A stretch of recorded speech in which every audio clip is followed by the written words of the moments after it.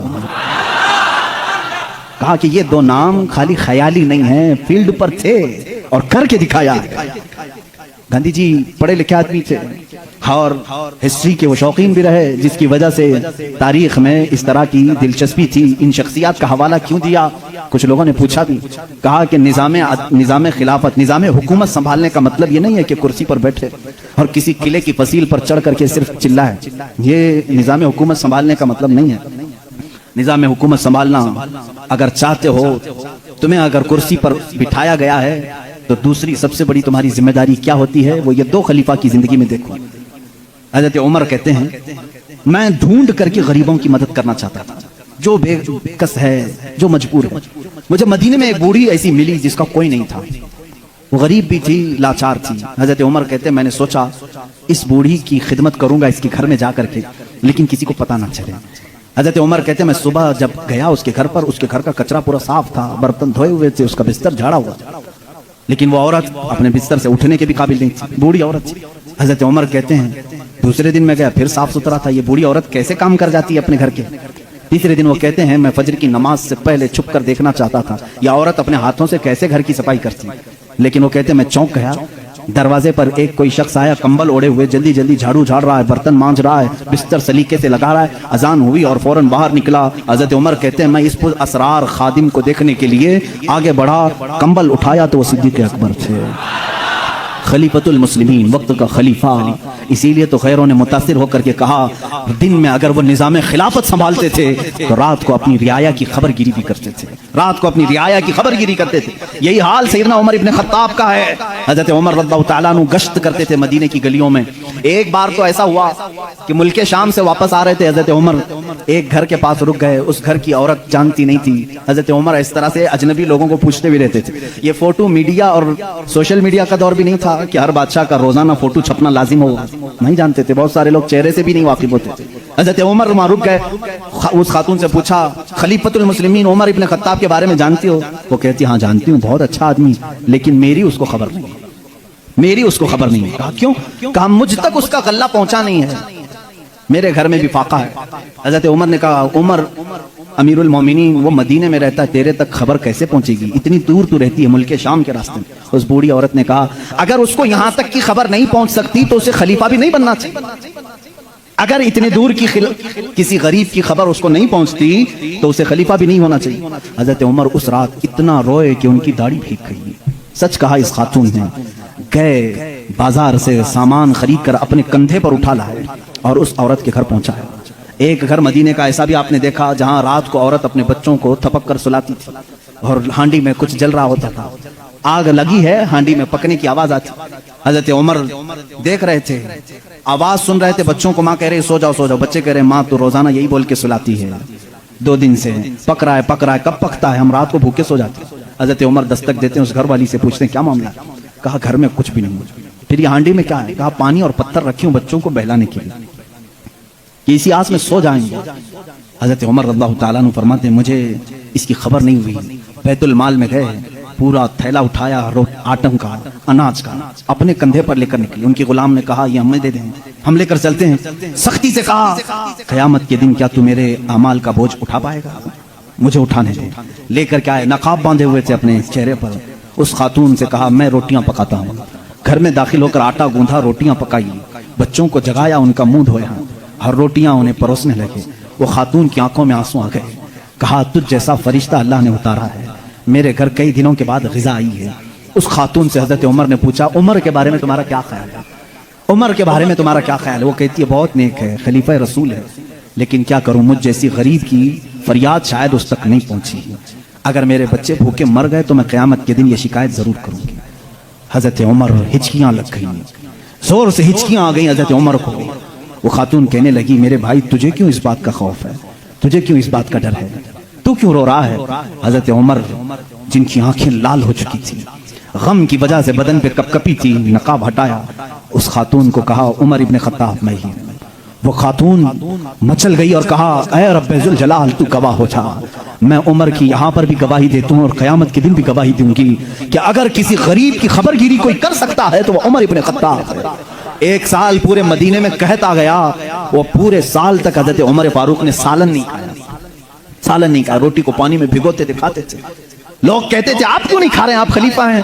کہتے تھے قحط کا دور ہے، پتہ نہیں کون بھوکا ہے اور کون کھایا ہے، میں اس وقت تک نرم نہیں کھاؤں گا جب تک میری پوری رعایا خوشحال نہ ہو جائے۔ حضرت عمر کا یہ نظام تھا، جس کے بعد حالات ایسے ہو گئے، صرف 2.5 سال کی خلافت کے بعد مدینے کے حالات یہ تھے میرے عزیزو، مدینے والے اپنی زکوٰۃ لے کر باہر آتے تھے، لینے والا کوئی نہیں تھا، زکوٰۃ لینے والا کوئی نہیں، سب زکوٰۃ دینے والے تھے۔ سیدنا عمر ابن خطاب رضی اللہ تعالیٰ عنہ نے اتنا کیپیبل کر دیا تھا، حضرت معاذ بن جبل یمن سے وہاں کا مال غنیمت مدینے میں بھیجتے ہیں حضرت عمر کے پاس کہ مدینے کے غربا اور مساکین میں یہ بانٹ دیں، بہت مال آیا تھا۔ حضرت عمر نے وہ زکوٰۃ کے مال کو حضرت معاذ بن جبل پر یہ کہہ کر کے واپس کر دیا، مدینے میں اب کوئی فقیر نہیں رہ گیا، سب زکوٰۃ نکالتے ہیں، اس کا کوئی مستحق نہیں، یمن میں ہی بانٹ دو۔ حضرت معاذ نے پھر دوبارہ بھیجا کہ یمن میں بھی کوئی فقیر باقی نہیں ہے، جو تھے ان کو بانٹنے کے بعد یہ بھیجا گیا ہے۔ حضرت عمر نے وہ مال دور کے کسی ملک بھیجا جہاں فقراء و مساکین سے یہ نظام عدل اگر کوئی قائم کر سکتا ہے تو وہ عمر ابن خطاب ہے رضی اللہ تعالیٰ۔ اور جانتے ہیں پوری کائنات کے لیے، پوری دنیا کے لیے حضرت عمر کے وہ کام جو آج بھی دنیا ان کی پیاسی ہے، اور پارلیمنٹ کے لا بنانے والوں کے لیے میرا چیلنج ہے، عمر ابن خطاب کے بنائے ہوئے قوانین کو چھوڑ کر آج پوری دنیا کی کسی پارلیمنٹ میں مکمل لا کوئی بنا ہی نہیں سکے گا، اس لیے کہ جرائم کے قوانین، بچوں کے قوانین، عورتوں کے قوانین، بوڑھوں کے قوانین، سب کے قوانین سب سے پہلے حضرت عمر فاروق نے مرتب کیے۔ اور جانتے ہیں یہ لے آؤٹ بنانے والا سسٹم، ڈیولپ کرنے والا سسٹم، سٹی بنانے کا پلان سیدنا عمر فاروق کا دیا ہوا ہے۔ سب سے پہلے بصرہ اور کوفہ آپ نے بنایا تھا، یعنی ماسٹر پلاننگ کے ساتھ سٹی بنائی گئی۔ روڈ بنانے کا سب سے پہلا کام حضرت عمر فاروق نے کیا ہے۔ تاریخ سب سے پہلے حضرت عمر فاروق نے قائم کی۔ بیت المال کا نظام سب سے پہلے حضرت عمر نے قائم کیا ہے۔ مسجدوں کے مؤذن اور مسجدوں کے اماموں کے لیے تنخواہ کا سسٹم حضرت عمر فاروق نے قائم کیا ہے۔ اور اتنا ہی نہیں، عدل کا حال تو ایسا تھا کہ کسی کے ساتھ کوئی رعایت نہیں، کسی کے ساتھ کوئی رعایت نہیں، چاہے وہ کوئی بھی ہو۔ مصر کے گورنر کے بارے میں لوگوں نے صرف اتنا کہا کہ ان کے ہاں بہت قیمتی گھوڑا ہے، بہت پیسوں کا گھوڑا ہے اور ان کا لباس بہت مہنگا ہے، یہ گورنر ہیں۔ حضرت عمر کے پاس یہ شکایت آئی، ان کو بلایا اور بلا کر کے کہا تو رعایا کے ساتھ کیا کرنے کے لیے تجھے بھیجا گیا؟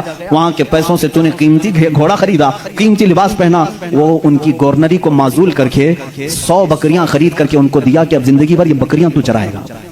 بکریاں چرانے پر گورنر کو رکھ دیا۔ یہ ان کے معاملات میں پھر کوئی کچھ نہیں کہہ سکتا تھا۔ بڑے بڑے صحابہ، حضرت سعد ابن ابی وقاص کو معزول کر دیا تھا۔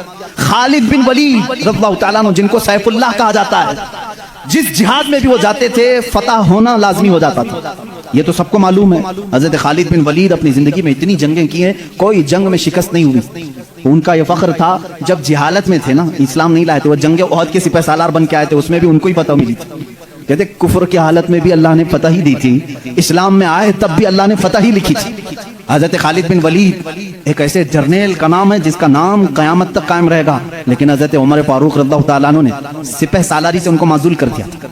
سسپینڈ کرنا معمولی بات نہیں، لیکن حضرت عمر کیوں کرتے تھے جانتے ہیں؟ بعض لوگ اس کو نکتہ چینی کرتے ہیں، حضرت عمر اس کو ہٹائے اس کو ہٹائے۔ حضرت عمر فاروق رضی اللہ تعالیٰ عنہ کے پاس کچھ لوگ سفارش لے کر کے آئے، خالد بن ولید کے بغیر جہاد کا میدان کیسے ہوگا؟ ان کو آپ نے معزول کیا، کہا معزول کیا ہوں لیکن سپاہی بن کر کے وہ جائیں گے، سپاہی بن کر کے جائیں گے، سپہ سالار کوئی اور ہوگا۔ صحابہ نے پوچھا اس فیصلے کو لینے میں کوئی حکمت ہے امیر المومنین؟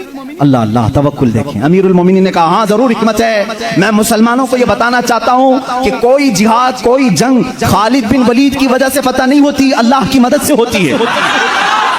سارے لوگ یہ ڈیپینڈ ہو کر کے نہ بیٹھ جائیں کہ اسی کی وجہ سے ہوتی ہے، میں اس اصول کو توڑنا چاہتا ہوں، فتح جو ملتی ہے وہ اللہ کی طرف سے ہوتی ہے۔ یہ یقین دینا تھا، بس اس لیے میں نے معزول کیا ہے۔ اور یقین، توکل ایسا حضرت عمر فاروق رضی اللہ تعالیٰ عنہ کا کتابوں میں لکھا ہے، مصر کے گورنر انہوں نے ایک بری رسم کے متعلق خط لکھ کر کے بھیجا۔ دریائے نیل سوکھ جاتا تھا ہر سال، وہاں کے لوگ اپنی 16 سال کی ایک نوجوان لڑکی کو ذبح کرتے، اس کی بلی چڑھاتے تھے اور خون جو ہے دریائے نیل میں بہاتے۔ ان کا عقیدہ تھا بلی دینے کے بعد پھر دریا جوش مار کر اوپر آ جاتا تھا، ہر سال ایسا ہوتا تھا۔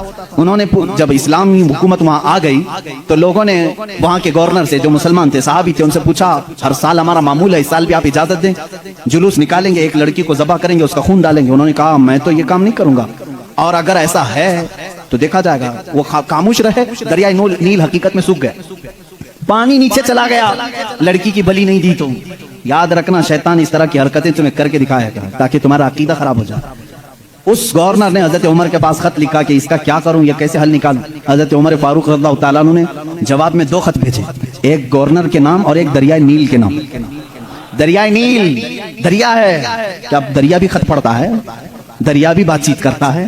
ہاں، رسول کے غلاموں کے ساتھ ہر چیز بات چیت کرتی ہے، ہر چیز بات چیت کرتی ہے۔ حضرت عمر نے ایک خط گورنر کے نام پر لکھا، تم فکر مت کرو، تم اپنے کام پر باقی رہو، رسول اللہ کی شریعت کا نفاذ قائم رہے، اور رہی بات دریا جو سوکھتا ہے، میں اس کو لیٹر لکھ رہا ہوں۔ اس کو خط لکھا، کیا بسم اللہ الرحمن الرحیم، اے نیل، یہ خط عمر ابن خطاب رسول اللہ کے خلیفہ کی طرف سے دریائے نیل کے لیے۔ میں کہتا ہوں اے نیل، اگر تو اپنی مرضی سے بہتا ہے تو ہمیں تیرے پانی کی ضرورت نہیں، اور اگر تو اللہ کے حکم سے بہتا ہے تو عمر ابن خطاب رسول کی خلافت کو جو قائم کیا ہے حکم دیتا ہے کہ اللہ کے حکم سے جاری ہو جا۔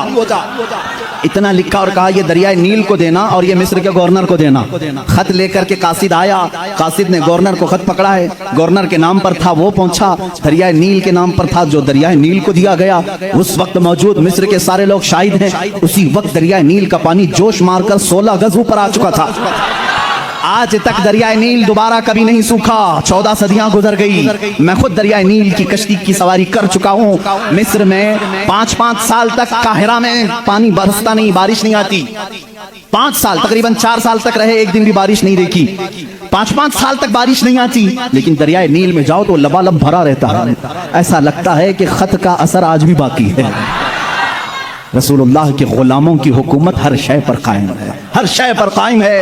اللہ کے نبی صلی اللہ علیہ وسلم کے ان خلفاء نے پوری دنیا پر حکومت کی، کیوں نہ حکومت کریں؟ اس لیے کہ یہ تابع تھے اللہ اس کے رسول کے، تو اللہ نے یہ وعدہ کیا ہے ان تنصروا اللہ ینصرکم، اگر تم اللہ کے دین کی مدد میں لگے رہو اللہ پوری کائنات کو تمہاری مدد میں لگا دے گا، تمہاری مدد میں لگا دے گا۔ وہ صحابہ کیسے تھے جو میڈیٹرین سی آج بھی موجود ہے، بحر متوسط، عرب سے یورپ میں جانا تھا، کچھ صحابہ اکرام وہ بھی ہیں جنہوں نے ایک دریا کے پاس آ کر گھوڑے روک لیے، دریا سامنے سمندر ہے، ادھر کے کنٹری میں جانا ہے، کشتیاں کسی کے پاس نہیں۔